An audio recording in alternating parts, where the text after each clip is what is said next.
अस्सलाम वालेकुम friends, welcome back to top smarties. Drama serial जाने जहां किश्वर बेगम को जब पता चला कि उसके बेटों के नाम तो शाह मुराद कुछ भी नहीं लगा रहा, इसलिए उसने मुराद शाह के दूध में जहर मिलाते हुए बहुत ही आसानी से वो दूध उसे पिलवा दिया ताकि उसका पत्ता ही इस दुनिया से कट जाए और बाद में तबरेज़ और उसका छोटा बेटा जो चाहे शाहराम के साथ सलूक करे। लेकिन वो ये जानती ही नहीं कि शाह मुराद तो पहले ही अपने बेटे के नाम सब कुछ लगवा चुका है, क्योंकि तबरेज़ अभी बहुत लापरवाह है, अभी वो अपनी जिम्मेदारियों को समझ नहीं पाएगा। आखिरकार दूध ने अपना असर दिखाया और मुराद शाह इस दुनिया से चल बसा। अब यहाँ पर तो शाहराम अकेला रह गया, भरी दुनिया में वो तन्हा रह गया। माँ के जाने के बाद बाप का ही तो सहारा था। अब तो वो कुदरत से सवाल करने लगा कि मुझे अकेला क्यों छोड़ा इस दुनिया में। मैं जिससे सबसे ज्यादा मोहब्बत करता था उसे ही छीन लिया, मेरे बाजू ही काट दिए, मैं कैसे जीऊँगा। लेकिन फिर भी होनी को कौन टाल सकता है। यहाँ पर जैसे तैसे करके उसे अपने बाप के जनाजे को कंधा देना ही था। ना चाहते हुए भी बाप को कब्र में उतारना ही पड़ा और फिर तन्हा जीना था। किश्वर बेगम ये सब कुछ करके बहुत खुश है। बज़ाहिर तो वो अपने शोहर के जाने का मातम मना रही है, लेकिन अंदर से उसका दिल जश्न मना रहा है कि अब उसको रोक टोक करने वाला कोई भी नहीं है। ये सारी तो इसकी भूल ही रहेगी। बाप के जाने के बाद छोटा बेटा और तबरेज़ तो आज़ाद हो गए, लेकिन शहराम बहुत ही तन्हा हो चुका है, इसलिए वो दरबार पर आता है। यहाँ पर वो अपने बाप के लिए दुआ करता है और अब घंटों यहीं पर गुजारता है कि घर जाने का होश ही नहीं। दूसरी तरफ अगर हम महानूर की फैमिली को देखें तो रऊफ साहिब सिर्फ मुराद शाह के कहने पर ही तो अपना शहर छोड़कर आए थे। जब यहाँ पर मुराद शाह की डेथ हो चुकी है तो वो अब सारा कसूरवार महानूर को ठहराते हैं और कहने लगे, ना तुमने उस दिन हंगामा किया होता, अपनी शादी तोड़ी होती, और ना आज हम यूं बेघर हुए होते। आज शाह मुराद का भी हमें सहारा नहीं, बताओ कहाँ जाए हम। महानूर भी उदास हो चुकी है कि हर चीज का कसूरवार उसे ही ठहराया जा रहा है।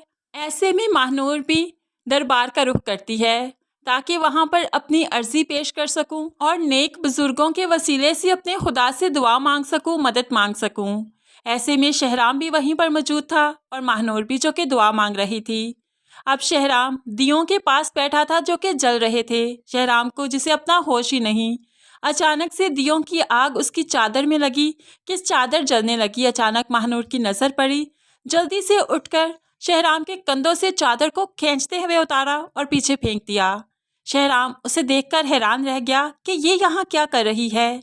शहराम जो खुद बेसुध था, अब महानूर को देखकर परेशान हो गया, क्योंकि वो इस शहर में नहीं रहती थी। अब ये महानूर ही तो है जो शहराम के लिए उम्मीद की किरण बनेगी, जीने का वसीला बनेगी। शहराम जो सारी उम्मीदें तोड़ बैठा है, बस दरबार में आकर ही बैठ चुका था, अब उसे जीने का रास्ता मिल चुका है। ऐसे ही शहराम महानूर के घर जाता है, जहां रऊफ साहब उसे बताएंगे कि मुराद शाह ने उन्हें यहाँ पर बुलाया था, लेकिन अब उनके पास कोई सहारा, कोई आसरा नहीं, वो क्या करें। यहाँ पर तो उन्हें कोई नहीं जानता, लेकिन यहाँ पर अब शहराम ही उनकी मदद करेगा, उन्हें घर का इंतजाम भी करके देगा और फिर रऊफ साहब को जॉब देगा। साथ ही साथ महानूर भी जॉब करना शुरू कर देगी। यहाँ पर आकर महानूर टीचिंग करेगी। स्कूल में मौजूद एक लड़का अब महानूर को पसंद करना शुरू कर देगा, लेकिन महानूर को उसमें कोई भी इंटरेस्ट नहीं, क्योंकि महानूर शहराम से इंस्पायर होना शुरू हो चुकी है कि कितनी अच्छी पर्सनैलिटी है इसकी, कितना सच्चा इंसान है ये। शहराम का महानूर के घर में आना जाना बहुत ज़्यादा हो जाएगा। महानूर और शहराम की अच्छी दोस्ती भी हो जाएगी।